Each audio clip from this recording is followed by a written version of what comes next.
अस्सलाम वालेकुम दोस्तों, कैसे हैं आप सभी लोग। मेरा नाम फैज़ान तनवीर है। आज की इस वीडियो के अंदर मैं आप लोगों के एक बहुत ही ज़्यादा बड़ी प्रॉब्लम एक स्टूडेंट जो फेस करता है वो ये है कि जब वो कॉलेज में जाता है तो क्या होता है कि टीचर उसको बहुत तेज़ी से काम करवाता है, बहुत जल्दी उसका सिलेबस कंप्लीट हो रहा होता है। अगर बच्चे को कोई चीज़ समझ नहीं आती तो बहुत सारे टीचर्स ऐसे होते हैं जो कि उसको कहते हैं कि मैं तुम्हें कल समझा दूंगा। कोई कहता है कि आप मेरे ऑफिस आ जाना, लेकिन फिर बच्चा भी डर के हमारे कभी ऑफिस नहीं जाता।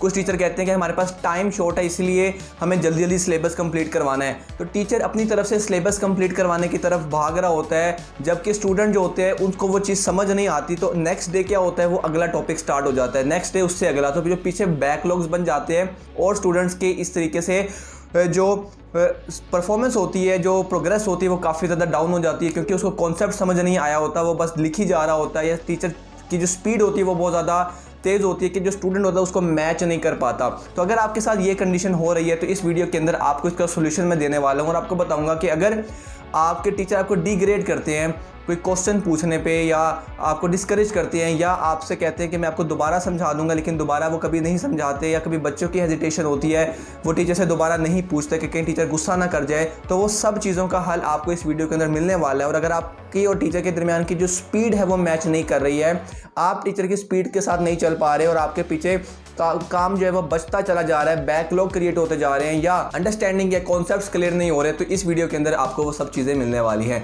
मेरा नाम है फैज़ान तनवीर, वेलकम करता हूँ आपको एक और वीडियो के अंदर। चलिए वीडियो को स्टार्ट करते हैं। दोस्तों पहली बात आपने माइंड में रखनी है, मैं आपको लटकाऊंगा नहीं कि बाद में स्टार्टिंग में वो चीज़ें बताऊँ जो कि आपके लिए अनइम्पोर्टेंट है या जो आपके लिए रेलिवेंट है ही नहीं, और बाद में जाके आपको इंपॉर्टेंट। मैं आपको पहले ही इंपॉर्टेंट चीज़ बताता हूँ जो कि सबसे बड़ा हल है इस सारी प्रॉब्लम का, वो है सेल्फ स्टडी। अगर आप समझते हो कि आप अपने कॉलेज के साथ या आप जहां पर भी पढ़ रहे हो आपकी टीचर की स्पीड मैच नहीं हो रही, या आप उसके मुताबिक काम नहीं कर पा रहे, आपको कॉन्सेप्ट नहीं समझ आ रही, या आपको वैसे ही पढ़ाई समझ नहीं आ रही है, या मुश्किल चीज़ें लग रही हैं, तो उसका एक हल है, वो है सेल्फ स्टडी करना।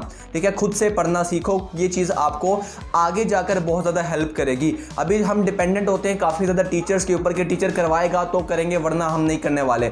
लेकिन इस मेंटालिटी को ख़त्म करना है आपको, क्योंकि सेल्फ स्टडी से आपको मेहनत करना आती है।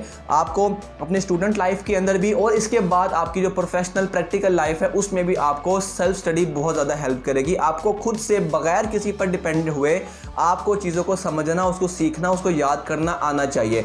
अब इसके कुछ ज़रिए हैं जहाँ से आप सेल्फ स्टडी कर सकते हो। उसमें जो पहला तरीका है वो ये कि आप यूट्यूब के ज़रिए सीख सकते हो। देखो, यूट्यूब पूरी दुनिया की सबसे बड़ी यूनिवर्सिटी मैं कह सकता हूँ। आपको जो भी प्रॉब्लम है अपने सब्जेक्ट से रिलेटेड, अपनी किसी भी प्रॉब्लम आपको अगर आ गई है, आपने जस्ट जाकर यूट्यूब पर लिखना है अपने उस पर्टिकुलर टॉपिक को, और आपको उससे रिलेटेड बहुत अच्छे वीडियोस मिल जाएंगे। आप उन वीडियोस को देख सकते हो और उसके साथ अपनी तैयारी को कर सकते हो। बहुत सारे बच्चे, अभी ट्रेंड पाकिस्तान में आता जा रहा है। पहले होता था कि बच्चे सिर्फ टीचर्स पर डिपेंड करते थे, लेकिन अब ये ट्रेंड चेंज हो रहा है और बच्चों को अगर कोई प्रॉब्लम आती है और वो उनको लगता है कि जो टीचर है वो कोऑपरेट नहीं करने वाला, तो वो यूट्यूब से उस चीज़ को सीख कर आते हैं या यूट्यूब से पढ़ लेते होते हैं। अगली चीज़ ये है कि यूट्यूब के साथ आपको अपनी बुक की भी ज़रूरत है। जो आपकी टेक्स्ट बुक है, जो कि आपके सिलेबस के अंदर शामिल है, उसको पढ़ना बहुत ज़्यादा ज़रूरी है। अब बेसिकली होता क्या है कि स्टूडेंट ये समझता है कि जो टीचर ने हमें निशान लगवा दिए हैं कि ये लॉन्ग है, ये शॉर्ट है, ये MCQs हैं, या यहाँ से यहाँ तक कर लो, वो इनफ होता है। ऐसा नहीं है। आपको बुक रीडिंग की,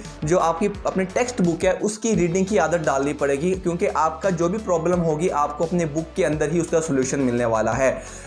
और अब यहाँ पर क्या है, बच्चे रिस्पॉन्सिबिलिटी नहीं लेते, वो टीचर पर डिपेंड कर रहे होते हैं, या ये समझते हैं कि टीचर करवाएगा तो हम कर लेंगे। आपको खुद से अपने बुक के टॉपिक को, आपको कोई टॉपिक समझ नहीं आ रहा है, go and check your book, उसको पढ़ना शुरू करो। ठीक है, उस टॉपिक की जो एक्सप्लेनेशन या जो थ्योरी है उसको पढ़ना स्टार्ट करो। आपको अल्टीमेटली उस चीज़ के बारे में नॉलेज मिलना शुरू हो जाएगी, आपको चीज़ समझ आना स्टार्ट हो जाएगी। बस देर किस चीज़ की है, अपने रिस्पॉन्सिबिलिटी लेने की।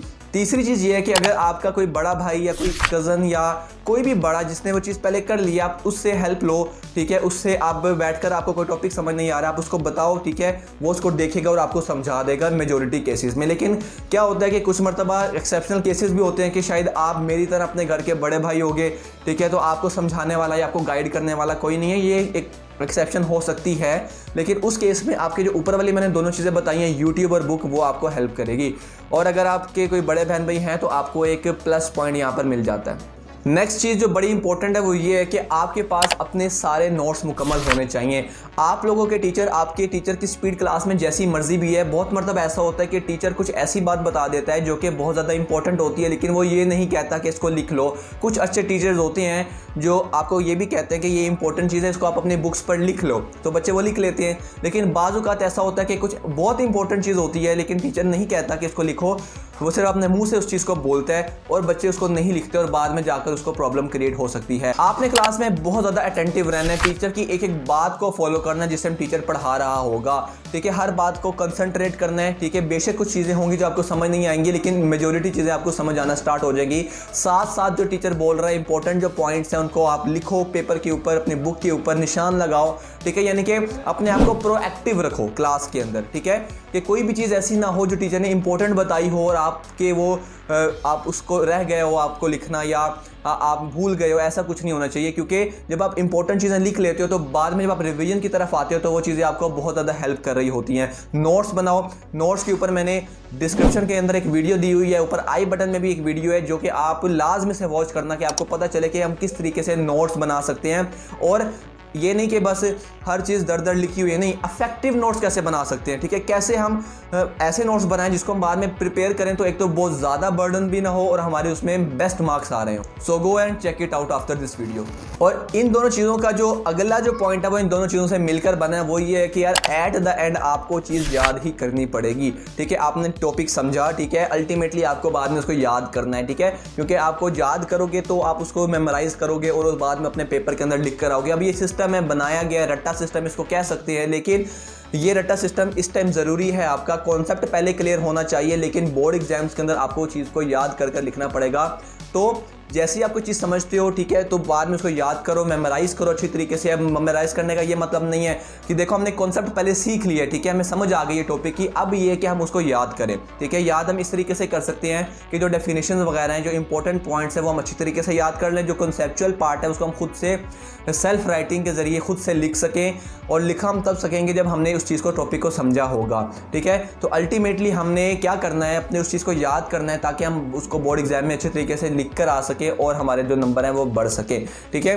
तो इंटरेस्टिंग वे में इसको याद करने का तरीका मैं आपको बता देता हूँ, वो ये है कि यार आप उसके की पॉइंट्स बनाओ, ठीक है। आपको एक टॉपिक है, पूरा नहीं आपको याद है, आप उसके चंद इंपॉर्टेंट जो की वर्ड्स होते हैं या जो मेजर बात होती है उस टॉपिक की उसको माइंड में रखो, उसको याद कर लो। बाकी के पॉइंट आप अपने खुद से बना सकते हो। जो बड़े बड़े लॉन्ग क्वेश्चन होते हैं आप उसमें ये कर सकते हो, हेडिंग्स याद कर लो, ठीक है, अंदर के कुछ वर्ड्स रिमाइंड में रख लो और बाद में अपना पूरा पैराग्राफ उससे बना सकते हो। इस तरह आप इंटरेस्टिंग वे के अंदर उस चीज़ को विजुअल लर्निंग कर कर आप लोग यूट्यूब से हमने विजुअल लर्निंग की, उसके बाद हमने उसको मेमोराइज़ किया, तो अल्टीमेटली आपकी जितनी भी प्रॉब्लम्स हैं इस पॉइंट ऑफ व्यू से कि हमारा सिलेबस हमें समझ नहीं आ रही कि कैसे पढ़ाई करें या किस तरीके से हमें चीज़ें याद नहीं हो रही हैं, बहुत ज़्यादा स्टडी मुश्किल लग रही है या बैकलॉग्स क्रिएट हो गए, तो वो इन चंद चीज़ों की वजह से हल हो सकते हैं। एंड लास्ट पे सिर्फ मैं यही कहूँगा कि अभी हो या बाद में भी कोई आपकी तब तक हेल्प नहीं करेगा जब तक आप खुद की अपनी हेल्प नहीं करोगे, क्योंकि अल्लाह ताला भी यही फरमाते हैं कि अल्लाह उसकी मदद करते हैं जो अपनी मदद आप करते हैं, ठीक है। तो आपको बजाय किसी पर डिपेंड करने की आप अपनी